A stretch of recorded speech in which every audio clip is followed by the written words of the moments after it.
Alright, hello guys, welcome back to another video. So it looks like GeorgeNotFound has responded to the allegations that have been made against him. And since I covered the allegations against him, I figured I would come back on here and talk about his response to the allegations. So just a little recap here on the situation and the allegations that have been made against George here. A creator who goes by the name of Caiti Bugs made some allegations on her live stream on Twitch around 2 days ago from the time I'm recording this video. And just to keep it short and simple here, and she alleges that George SA'd her at VidCon, and allegedly this happened in a hotel room when all of their friends were around. They were drinking and whatnot. But yeah, that's not the full details on the situation. If you want to find the full details on the situation, I do have a video that I posted yesterday on this channel that goes over exactly what she said and what she alleged. So just consider this video to be like a continuation of that video, because right after the stream came out and George started getting a lot of backlash, he came out with a statement claiming that he would be doing his own live stream sharing his side of the story, because apparently Caiti's story did not match up with George's story. Now, he did say that he was going to be doing this live stream yesterday, and he really never did it yesterday, but it looks like as of today, he has done that live stream, and yeah, in this video, we're gonna look at it. So essentially, the live stream starts off with a disclaimer saying, serious conversation, all ads and donations are turned off, no money is being made from the stream. Now, he does detail that subs are not turned off, and he really can't turn those off, so any money that's made from those are going to be going to charity, and yeah, that's that for the disclaimer. Now, this stream happens to be approximately 25 minutes long, and he goes over his side of the story. And just for some context here, because there are cuts in this live stream, he is just essentially premiering a video that he made that was 25 minutes long on this live stream, so that's why there's cuts, and it's not like he's actually doing it in real time. I personally respect this move, because it's like, what if you slip up and say the wrong thing on stream and people take it the wrong way? So I think it's better just to make it into video format, where if you say something that you don't like or you mess up, it isn't a big deal. You can just take it out and re-record it. Now, anyways, without further ado, let's take a look. Okay, so this is my side of the story of the 2 times that I ever interacted with Caiti Bugs in real life. Now, the first night that I actually met Caiti, I was with Breone in his hotel room, and Breone was in a group chat with 5 other people. These 5 people include Caiti Bugs, her best friend, and 3 other of her friends. Now, these 5 people, they were an official VidCon after party, and they wanted Dream to go meet up with them and hang out with them. But Dream actually didn't want to hang out with them, and the reason is because at the time he was wearing his Dream mask a lot, and he felt uncomfortable wearing it because it's just the whole mask on your face. So he just didn't want to go to the party particularly. He even suggested that they shouldn't come because he was assuming that they were having more fun where they were. They reassured him that wasn't the case. They were bored and they wanted to come. So now these 5 people are trying to come to the hotel, but the problem with that is, to get into the hotel, you need to have a VidCon creator badge. And only 2 of the people in the group chat actually had this badge. That was Caiti and her best friend. So eventually what happened is Caiti and 2 of her other friends came to Dream's hotel room. This was my first time actually meeting them in real life. I didn't even know who they were before meeting them. Alright, so initially off the bat, it's good to hear some context of how this all started and how apparently these guys wanted to meet up and they wanted to hang out, and they were the ones who were pushing to hang out with these guys, with Dream and George. So it's good to hear that. And also it's good that he backed it up with a screenshot of messages between them, because now it's not something like a baseless claim and there's evidence behind it. Very good stuff right there. And it's also good to know that George didn't know who Caiti was until they hung out in the group. So I guess that shows that he wouldn't necessarily know what her age was when they first met, unless he were to ask for her age. But I mean, I don't think he was really too worried about that. But anyways, continuing on. And then we essentially just were playing drinking games in the hotel room. We were just having fun, talking with each other. Nothing crazy in particular. Now, one thing Caiti said retrospectively, looking back at the scenario, is that I was flirting with her throughout the night and that she was uncomfortable with this because of our age difference. At the time, she was 18 and I was 26. She actually assumed I didn't know her age because she had never said it. But then later, I had actually DM'd her on Instagram. And because of this, she says that it is confirmed that I know her age. To give some context to this scenario and why I didn't know her age, my perspective of things is that I'm with people that are over the age of 21 in a scenario where we're doing things that people that are over the age of 21 are doing, like drinking. And also the people that came from an event where they had very heavy security. This was an official VidCon after party, and with previous VidCon after parties, I even had problems getting into these events. There was one time where they didn't let me in because they couldn't confirm the legitimacy of my UK ID. They said they weren't trained to look at foreign IDs. So they didn't even let me in despite me being 26 at the time. And also since Caiti's stream, I've gone back and reviewed texts from the time, and there was actually a picture where it was shown that they had this 21 plus wristband on one of their wrists. So from my perspective, it's a bunch of 21 plus year olds. So yeah, keeping this all in mind, how he talks about how he had no idea who Caiti was until they started hanging out, that most likely meaning that he had no idea how old she was, and the fact that he brings up the wristbands and how these guys were apparently at a Twitch after party that happened to be 21 years and older, he just assumed that everybody there was over 21, and he had no idea that they were underage and they were drinking underage. Like, it very well could have been a mix-up on his part, or he just didn't see that she was 18 by DMing her, and maybe he wasn't paying attention to like the exact details of, oh, she had her age in her bio, like that could have been a possibility. It also brings up another question. How come if you knew that you were 18, why were you drinking at all? Like that's not George's fault, especially if he was under the assumption that everyone there was over 21. Like you had the option to deny the alcohol, but you just didn't. You never said, oh, I'm 18, I can't drink or whatever. No, you didn't. That's another reason why I don't understand Twitter right now, because they're trying to make like an argument that, oh, the fact the Island Boys had the initiative to do this and George, man, the doxing is insane, aka GeorgeNotFound didn't. Crazy. Oh no, she's young. How old are you? 18. Can she please get out of my house? No, I'm being dead ass, bro. She's 18 years old. You're 18? 18. Do me a favor. Put the mic right here. No, I'm being dead ass. Put the mic right here. Okay. You have a nice day.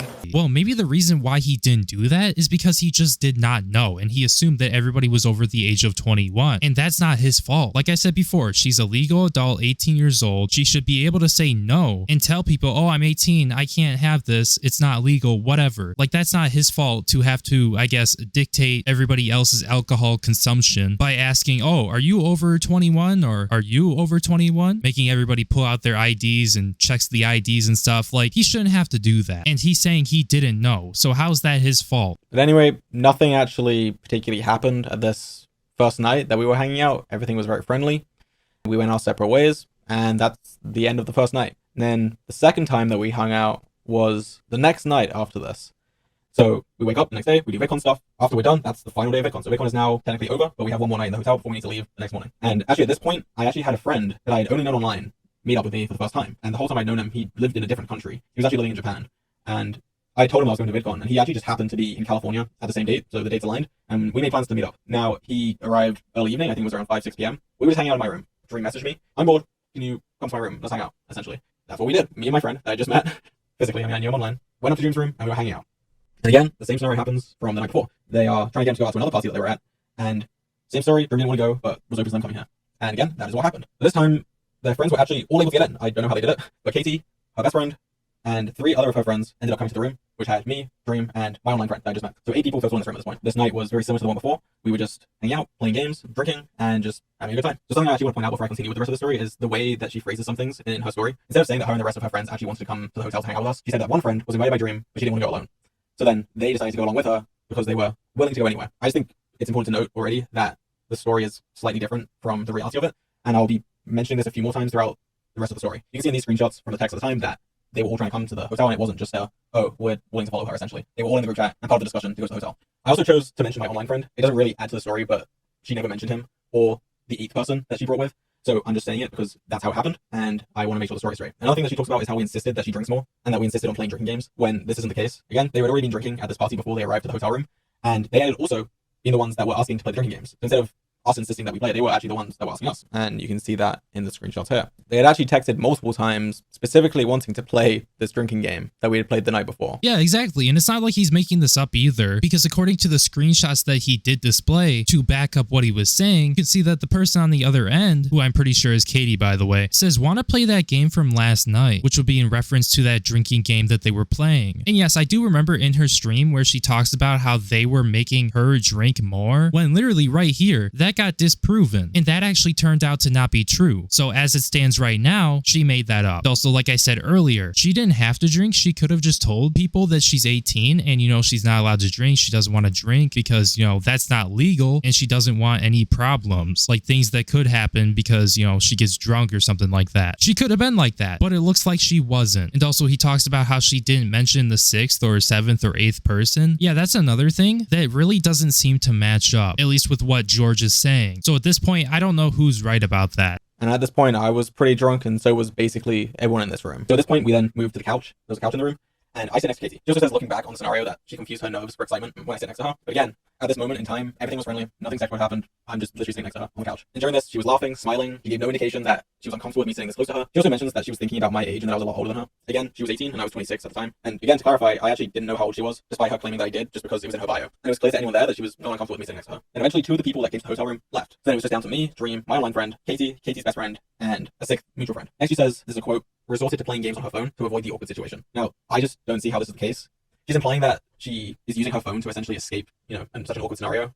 that she's in, but that's just not how it happened. And this is why. She brought up the phone game as kind of a point. The game was honestly the central point of the interaction at this part of the night. It was a very social thing. You know, she was moving the person's phone around. We were all playing the game and bantering about it, just having fun with the game. So I don't see how like she resorted to it and was like using it in that context. She wasn't being awkward at all. There was no sense of uncomfortability from her. She was laughing and playing with everyone.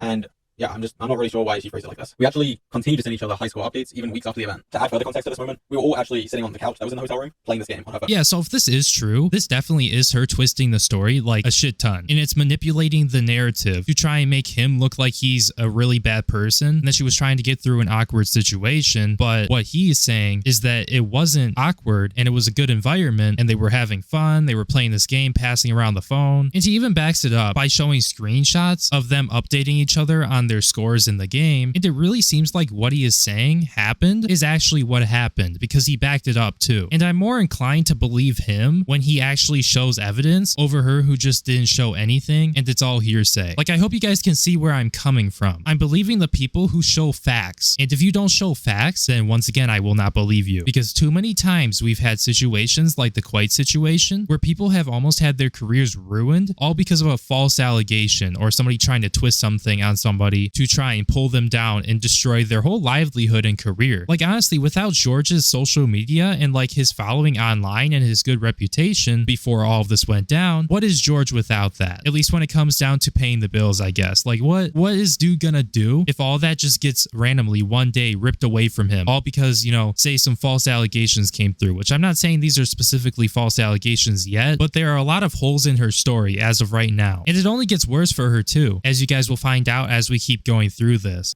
And during this, me and Caiti were at the far end of the couch and we were cuddling together. We had been cuddling for, I'd say, around an hour at this point, playing the game, talking, and just having fun. And for clarity, I had my hand around her waist above her clothes. So with her statement where she's saying that she's resorting to playing games on her phone, I just don't really understand it. And I think that the picture that she's painting is really dark, when in reality she seemed very happy with the situation. Now, the moment that this was said on the stream, Twitter clipped this moment right here, and they used it to claim that he's guilty and he should be locked away and he's an evil person, he's a criminal, and all of that. But I don't believe that. Twitter will go so far to twist something and clip it out of context like it's actually insane, because I don't see what's wrong with this realistically. Like, if they were cuddling and he was doing specifically what he said, and it's not like he had his hand in like her clothes or something and blah blah blah, and she was fine with what was going on and she wasn't saying, oh, I'm not comfortable with this, and she looked totally comfortable, then I really don't see the problem. Now, if it were me, I probably would have asked, like, are you comfortable with this? Like, I wouldn't have done that just like randomly out of the blue or whatever, however it went, because I don't know how it went. Like, I wasn't there, so I don't know, but I would have asked before I did something like that. But the way he's claiming that it happened compared to the way that she alleged are two totally different things. One is SA and one is just simply cuddling and nothing really more than that. Also, before we continue on, I just wanted to make this clear because I have no idea what happened to this, but I personally believe that George was innocent the whole time, and you're gonna find this crazy on why I believe that. I believe that because it's innocent before proven guilty, and I feel like without that, it sets the worst precedent ever, and it gives the ability to anybody to make the most bogus claims ever and not provide anything backing these claims against whoever they want, and then apparently just off the bat, out of nowhere, without any proof, this person's guilty and they did this. They're a groomer, they're a pedo, they're an R-word, they're an SAer. Like, that's why I believe that George was innocent, and he still is, because he hasn't been proven guilty. And I think that's pretty fair of me to say. Another quote from her stream I want to address. She says,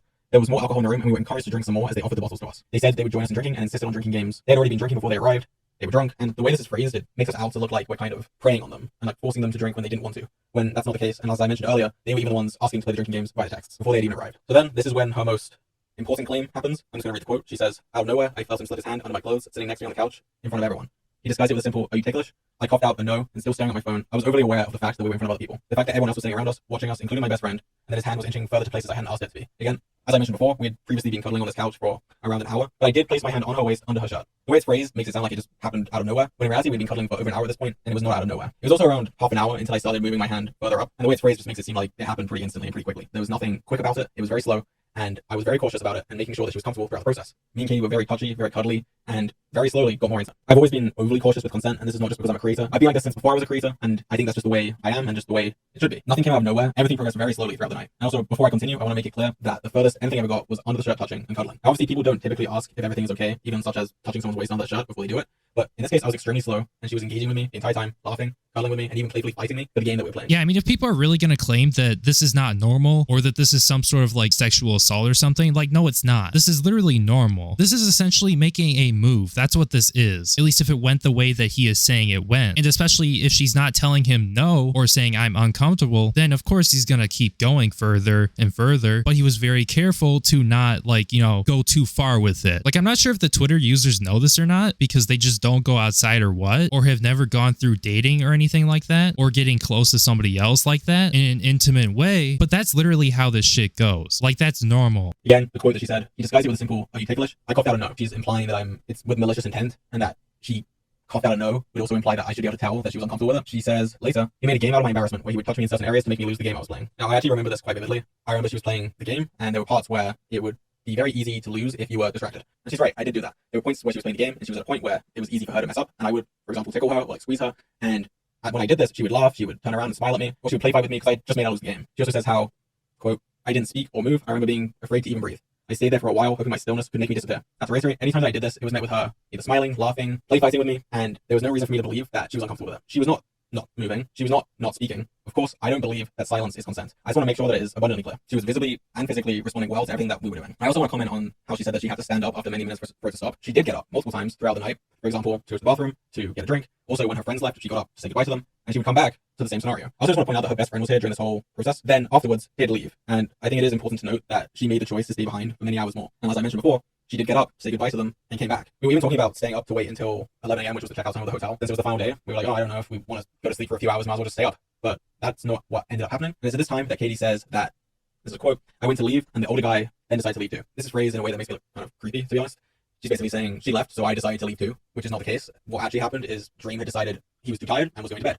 So the night was over, and we all left. She then goes on to tell a story about the elevator and how I joked about it being broken to try to get her to go in with me. So Caiti actually had her own hotel room on the same floor as Dream. So she actually didn't have to take the elevator. She walked me to the elevator when she didn't have to and said goodnight to me, which was nice of her. I did joke with her about coming in the elevator by pretending that it was broken. I went into the elevator, the doors closed, and I would press the doors open button to make it open again. I did this a few times, and she didn't go along with it, which I respectfully took, obviously, and ended up just going down to my room. So yeah, she didn't have to take the elevator yet. She chose to walk with me to the elevator to say goodnight to me, which I think is interesting given how she's saying how she was so upset with it. But also I think these comments are her looking back on the night and not her actual feelings at the time. And that's essentially the end of the story. This is actually the last time I've seen her in person, was just as those elevator doors closed. We messaged for a bit after, through Instagram DMs and Snapchat. And the way that we talked to each other was always pretty banterous. For example, after the first night that we hung out, but before the second, she'd actually texted me and said, you better not be in Dream's room tonight or I'm going to shoot your leg.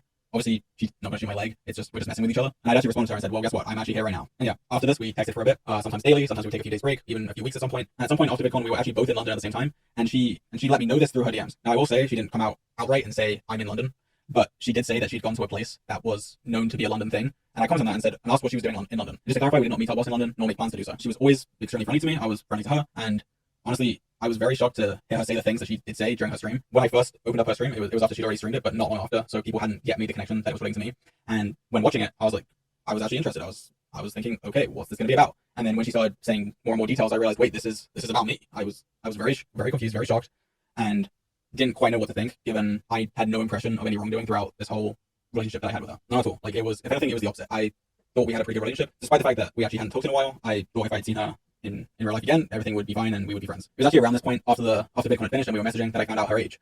And since then, I never pursued anything going forward, and I essentially stopped messaging her. Her last message to me was August 1st, 2023, and I haven't replied to her since then. After I watched her stream, I was pretty confused. I didn't understand how her account of the story had been so different from what actually happened. A lot of the facts that she said just didn't happen at all, or were phrased in ways that just make me look as bad as possible. Saying things like, I insisted on her playing drinking games, or that she was frozen in place, or that she was scared. She was having fun. She was enjoying herself. She was showing this with her body language, with the way that she smiled, the way that she laughed, and just her overall general. So yeah, I mean, everything that he covers here is just proving his innocence, because I mean, realistically at this point, it's sort of his word against hers, except he happens to be showing a little bit of evidence with what he has to say, and it definitely does help out. Now, once again, like I was saying before, like when it comes down to the stuff and who I'm really gonna believe, when the person who's making the allegations doesn't even show evidence, like in this case, I'm more inclined to believe George, especially after he showed receipts, and when the allegations didn't really have too much substance to them, let alone that these allegations that were made against George had many holes poked into them, and now it's really starting to fall apart, at least for Caiti here. It would have been better if Caiti showed some receipts and like some screenshots or at least something to prove that, oh, he did this really bad thing to me. But no, she didn't even show one thing. It's also like you have her talking about how they were forced to drink alcohol or something when it's like, you're an adult. That is your responsibility to not drink when you are underage. Like, it's not anybody else's responsibility to know that you're under 18 and to deny you alcohol unless it's like a restaurant or like a bar or something. I don't know. But yeah, no, to pin the blame on somebody who just didn't know your age, or at least that's what they say, and to claim that you were forced by these people to drink alcohol as if it wasn't you who wanted to do that is kind of just messed up. But anyways, going forward, I believe George more than I do believe Caiti here because he actually showed some receipts and his story overall is pretty cohesive. Now for the rest of his stream, he goes over how he believes that she could possibly regret being affectionate with him and it makes him feel really terrible. And he does apologize if he did contribute to that. And I do believe that this could be a possibility. Now, one thing that I think is very important to differentiate here is that I do believe that she regrets being affectionate with me, and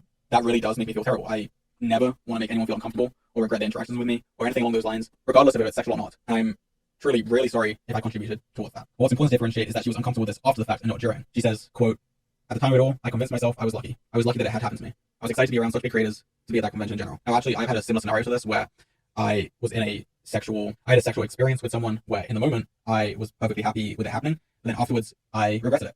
And I'm not saying this to get any form of sympathy. I'm not looking for that.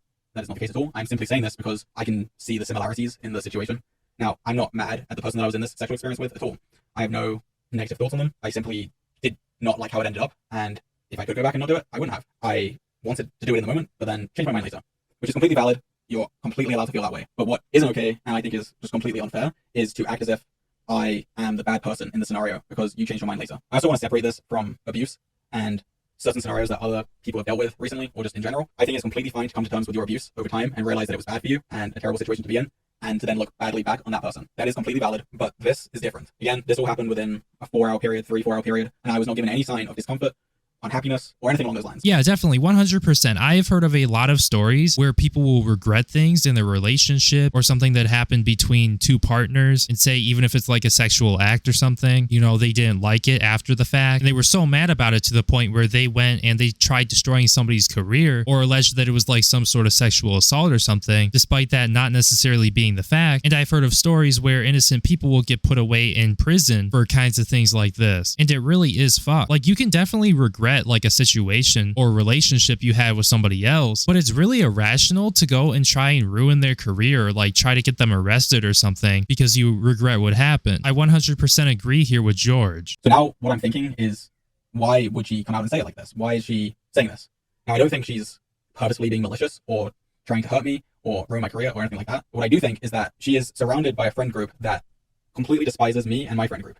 And this is quite a specific scenario that probably doesn't really happen that much, especially publicly. So it's kind of weird, it's kind of hard to talk about it. But I think after VidCon, she obviously had told some of her friends about what happened. Whether or not that was in a negative connotation, I don't know. I wasn't part of these conversations, of course, but she fully told them about this scenario. Now, when these people that are around you all completely despise me and my friends, they're obviously going to look on this poorly. To add context to this, she actually mentions in her stream, I will just quote it. She says, "I remember a friend seeing me in the lobby on the way, and they were worried by the way I was acting and asked if I was okay. I was really drunk, and it was an eerie feeling like they could sense something was wrong." Now, this person is in Caiti's friend group, and they were concerned that a group of 5 people were going up to Dream's room to join 3 additional people, which is an interesting concern to have. I actually have heard from another source that overheard this conversation and thought it was quite strange that she was worried about this. That 100% could be the case, but at the same time, you don't really know. But yeah, I just happen to find it weird that like all of them came out around the same time after Shovel did her stream. And I just thought that was a little weird. I think it seems very likely that after 8 months of you being around friends that hate me and my friends and constantly talking badly about us publicly as well, and privately, I don't know what they say privately, but can't be any better than what they say publicly. Obviously, that is going to affect the way that you view the experience. And it's going to make you look at it differently. You're going to second guess it. You're going to be thinking about it. And clearly, it changed the way that she thought about it. I just think it's completely unfair to judge me and my actions based on how you feel about it now, 8 months later, versus how you felt at the time. Because at the time, you were not uncomfortable with it. And I know I'm repeating myself a million times, but I have to. You were smiling, happy, laughing, playing along with it, everything. And that's all I really have to say on the matter. Still keep supporting victims. So yeah, that was his full response, and I went a little bit more into depth about it, and I showed pretty much the whole thing. That's why this video is super duper long. But yeah, when it comes down to this, the allegations being made and then him essentially disproving them for now, I honestly think he did really good. He explained everything, his side of the story, and he backed up the things that he was saying with screenshots and stuff like that. And it was definitely better than just not showing anything at all, sort of like how Caiti did. And I feel like it would have been harder to disprove if Caiti actually like showed evidence and, you know, receipts and stuff. But for whatever reason, she didn't do that. And now George has poked a lot of holes in the story. So I would really like to see a response from Caiti, honestly. So if any way it turns out that George was lying about something, or if he was twisting the narrative in his response, then she can make that clear and maybe she can show some receipts. But in regards to a response from her, it looks like she's already made a response, but it's not like a video response or anything like that. It was just a response in her Discord server. And this is how it goes. Hello everyone, bad timing. I am getting on a long flight as of now. As Ghosty said, I have seen what was said, and I will formulate all I have on the flight for a message as people have asked me to. Once I'm grounded, I'll release it and will be away for a bit. I'm telling you this so you don't stay up stressing and know when things will happen. Originally, I did not want to add to the situation with proof. All right,